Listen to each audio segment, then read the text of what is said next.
Twitter follower Espera asks me this. From what I see, after a number of subscribers, suddenly a channel starts changing, usually after getting a play button. Any theories on why? By the way, you should totally follow me on Twitter. It's the best way to interact with me. Now then, I could tell you that I do have some theories, and this has even happened to me. There are two possibilities, or more. But what are they?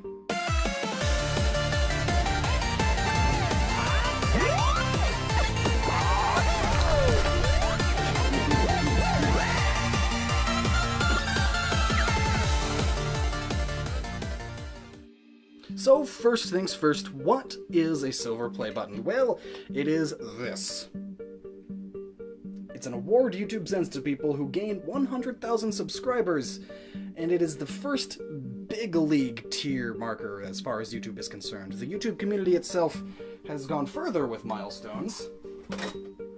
There's the 100 subscribers milestone, then 1,000, then 10,000, then 50k, 100k, 150k, 250k, 500k, 1 million, 1.5 million, 2 million, and from then on it's every million until you reach 10 million, and then it's every 5 million. Anyway, as far as YouTube is concerned though, the tiers deserving of awards are 100,000 where you get the silver play button, 1 million where you get the gold play button, and 10 million where you get the crystal play button. Or diamond. I think it's diamond. Your number of subscribers by itself does not dictate how much money you earn. Views, view length, and engagement do. But only views where an ad plays, which is why ad block is detrimental, but that's for another video. And the more views and subs and engagement you get, the more you get paid, but it's on an exponential scale. Meaning if, for example, your channel is 20 times larger than mine, monthly views-wise, then that would mean you should receive 20 times the pay, right? Maybe, but it's actually closer to 60 times more. It all depends on what tier you are, and it's a bunch of complicated algorithm stuff, and again, that's a tangent I'll dive into on another video. So here's my story, and I assume that it's very relatable to other YouTubers too. As my sub and view count grew, so too did my earnings, and eventually, the earnings reached the point where I could start working more part-time instead of full-time at my day job, to focus more on YouTube.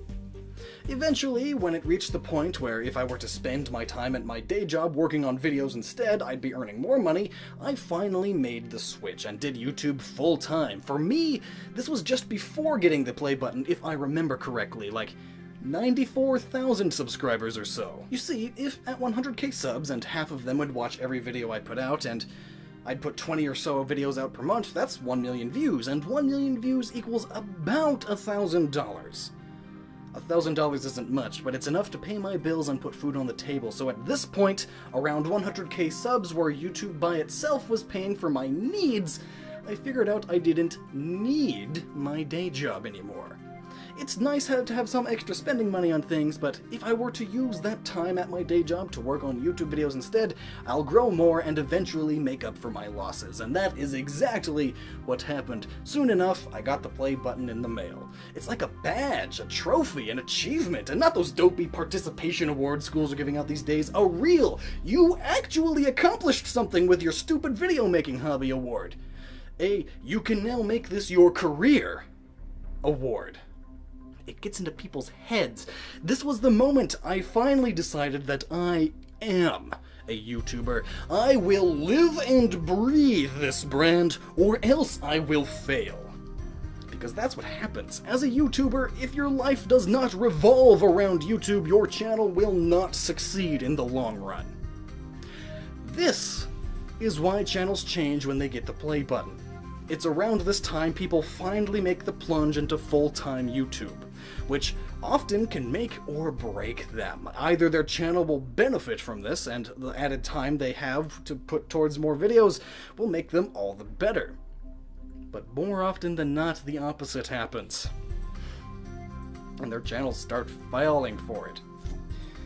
Falling. I just merged failing and falling into one word. That's how hard they fall. And they could fall for a number of reasons. a very huge number of reasons. Either living and breathing a brand is too much responsibility for them and they get worn out, or they get a bit lazy, like, YouTube is paying the bills now. I have a bunch of stupid followers who will watch whatever garbage I put out, so why not put out whatever is easiest and is still passable? Or they let their status get into their heads, they get egotistical, and their personality starts to shift. They start using I a lot more in videos and speaking highly of themselves. They may delve into the more corporate side of things, study what makes videos popular, or what makes videos work. For example, YouTube likes longer videos, especially videos that pass the 10-minute mark, and bonus pass for passing the 15-minute mark.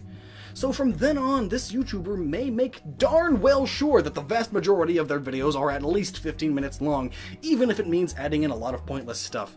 This fluff, from the other's perspective, may be irksome, and it may appear that the channel is changing, it's getting fluffier.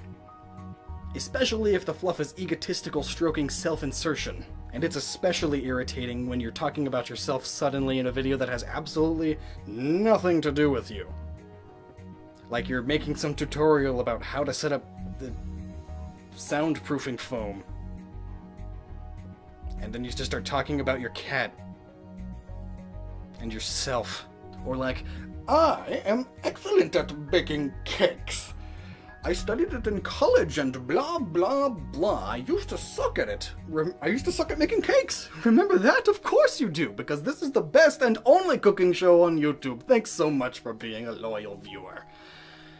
They learn to use certain language in their videos. It makes their viewers like them more because it strokes their own egos too. It's one thing to say thank you at the end of a video, but it's an entire other thing to spend a minute or two of each video praising the viewers for making the right decision and watching me, the best cooking show on YouTube.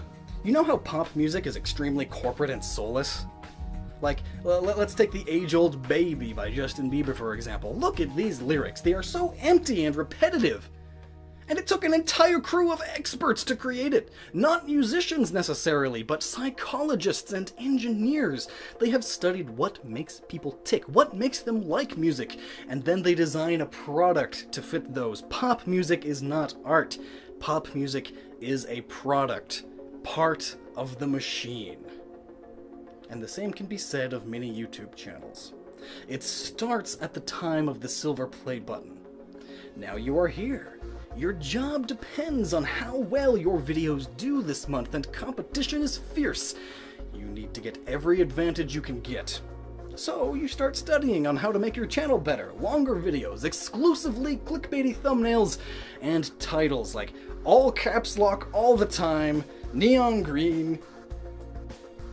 I'm describing myself right now. You start praising your audience all the time and boost your own ego to make them think that you are awesome. You start building a loyal, sheep-like following, adding more and more links to the ends of your videos, and not just to show off more of your channel, but lots of polls at the ends of videos.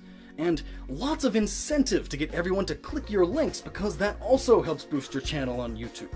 Keep this up and eventually you'll hit the gold play button, and it will be in no time. And at this moment you can either keep going on, still being somewhat yourself but with a poppy edge, or you can go full corporate. And at this point you can likely afford to hire someone to run your Twitter page for you, make them retweet dank memes all day. You can now afford to hire full-time writers and editors, plural, crews of people. So at this point you hardly have to do any of the work yourself. Your videos, thus, will lose their soul. But, hey, you'll rake in the dough! And this isn't to say that every YouTuber with millions of subs and a crew of people working on them is soulless and corporate and cold. Just look at Vsauce, for example. There are plenty of great examples. I could even see Rhett and Link. Their stuff's pretty good. But more often than not, your channel goes from being inspired, creative, and awesome to being corporate and cold. It may look and sound better than ever from a technical standpoint, but it's no longer art in any way, it's a product. You're pumping out video after video, your sheep-like fans still follow you, but you start to lose everyone else. People start saying, I prefer old you, and start leaving. But you are still making more and more money. You start making brand deals and get sponsorships that pay over $100,000 for a single video. Good for you, I guess. You're rich, but at what cost? Most of these things only apply to major YouTubers, channels with multi-millions of subscribers, yet I still call this the silver play button curse because that's where it all starts. And it was even affecting me. Some of you may remember a few months back I had a melancholy breakdown where I needed change. I even contemplated suicide for a moment because I caught myself. I noticed that I was becoming, this channel was becoming what I feared most. Corporate and cold. I was spending more time responding to sponsorship deals and coming up with ways to make easy videos to put them into. Easy videos like top 10s and basic fact list videos with no soul. I was spending less and less time interacting with my viewers and I felt trapped. I had to push out these products of videos frequently or I'd lose my job. So no longer did these videos have any soul. There was no real originality in a lot of them. Only a few videos I did now and again throughout that time felt even vaguely satisfying to make. I needed to change, even if it hurt my channel, and it did hurt my channel for a good long while. But I finally got up and asked if anyone could spare $1 or $2 for some Patreon support, and then Patreon made up for the lost views. But more importantly, I am happy making content again, and I love it. Though making awesome content as a passion product does not stroke the fancy of everyone in the circle jerk, which is why, more often than not, the soulless product-pushing channels succeed, while the people who are actually passionate about what they do fall to the side. Though, thankfully, that's not always the case. Back when I did get the silver play button, I thought this was the first step to becoming a YouTube millionaire. If I keep at it and start studying on how to make videos all more viewer inclusive, I'll be rich. But now that's not really a goal of mine. I don't want 10 million subs. Even 1 million seems like more than enough. I just want enough money to be able to make the content I enjoy, and also live comfortably while doing so, and have a decent video budget. Meaning right now with YouTube ad rev, plus Patreon supporters, plus sponsors, I'm okay. Would being a bit more comfortable be nice? Yeah. But I prioritize making content that I am passionate about over being so comfortable in living.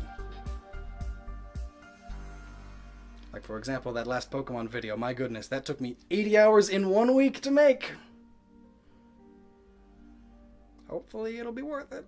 But anyway, this has been Lockstin, and I am proud to say that I managed to break the silver button curse after months of depression.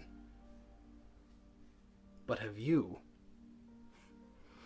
There's still time. I was thinking for artistic effect of punching this really hard and smashing it, but I don't want to hurt my hands.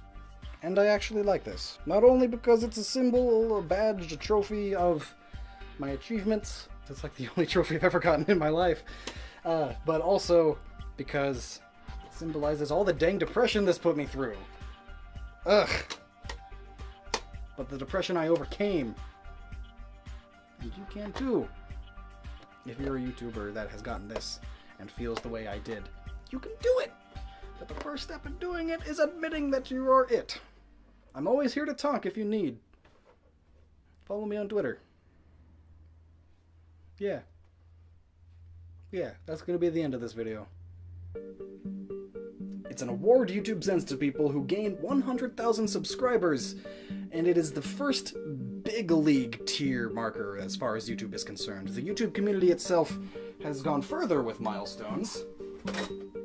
There's the 100 subscribers milestone, then 1,000, then 10,000, then 50k, 100k, 150k, 250k, 500k. Twitter follower Espera asks me this. From what I see, after a number of subscribers, suddenly a channel starts changing, usually after getting a play button. Any theories on why? By the way, you should totally follow me on Twitter. It's the best way to interact with me. Now then, I could tell you that I do have some theories, and this has even happened to me.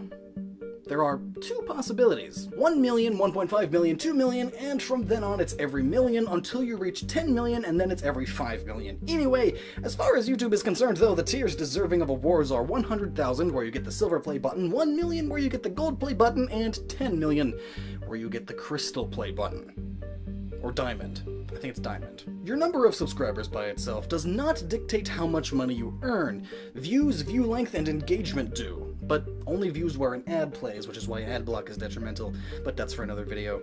And the more views and subs and engagement you get, the more you get paid, but it's on an exponential scale. Meaning if, for example, your channel is 20 times larger than mine, monthly views-wise, then that would mean you should receive 20 times or more. But what are they?